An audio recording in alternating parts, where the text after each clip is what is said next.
Pounding waves slowed the crew of the Tonawanda to a snail's pace, but the real damage was beneath the waves. As the lake churned up silt that stopped the submarine in its tracks.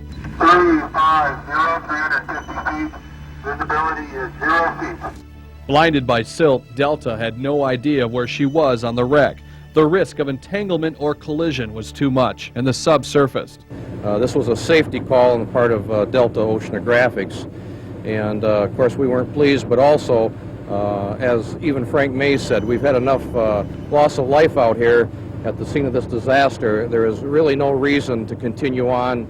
Frank Mays witnessed the sinking of the Bradley 37 years ago. He and first mate Elmer Fleming were the only survivors. 33 others died when the ship broke apart in 30-foot seas. Yeah, I was in an area right about here when the first mate said, someone, just before we started, he said, someone get the life raft ready, which was in an area here. So I climbed aboard the life raft. Both men say the ship then tore apart just behind the loading boom. As it started apart, on this side to here, it was like tearing apart in this fashion. And you could see the flashes of blue light as the electrical cables were starting to part one by one. The historians of the lake writing the stories have always talked about the Bradley breaking in two and sinking in two pieces. It did not.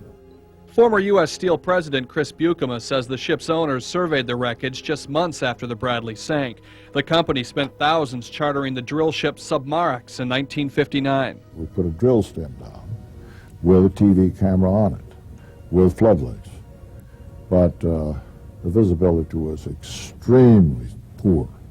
Clouds of silt blocked Deep Quest from viewing the whole wreck site, but the mood was still jubilant when Frank returned after seeing the ship's name. He's vowed to go back to prove he's right. Oh yes, definitely. I will go until I get the opportunity to see it. With Expedition 95, this is Ric Mixter.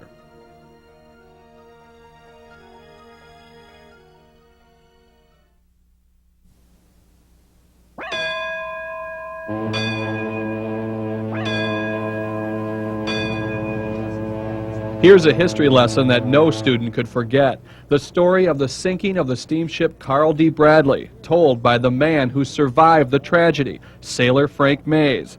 His ship broke in two and sank in less than 15 minutes, killing 33 of his fellow shipmates. Only he and first mate Elmer Fleming survived. I was dressed for heavy weather because I was on watch and I had been on deck.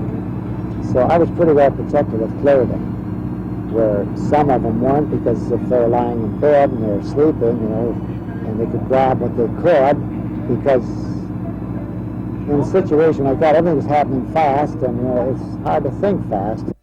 Mays was thrown 3 times from his life raft before he was rescued 15 hours later. His story captivated students who were waiting for their chance to dive in the submarine that took Mays to the gravesite.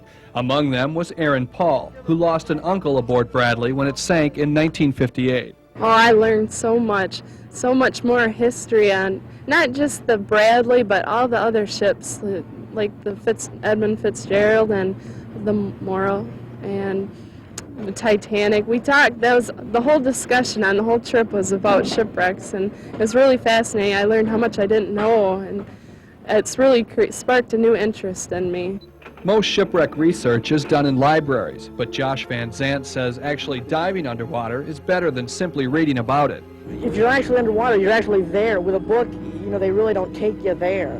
With a book, you see a picture, and I seen a picture of the Fitzgerald. It showed the name Edmund Fitzgerald, but it didn't look really like it was. It looked like artist rendering or something. And underneath here, it looks totally real. It looks totally different from a book. The student dives were limited to St. James Harbor on Beaver Island, where the expedition sheltered before heading to the Bradley wreck site. That long wait ended any chance of a student dive on a shipwreck. Yeah, I think maybe a shipwreck would have been nice, but yeah, I like this. I thought this was good. Beneath Lake Michigan, this is Ric Mixter, News 5.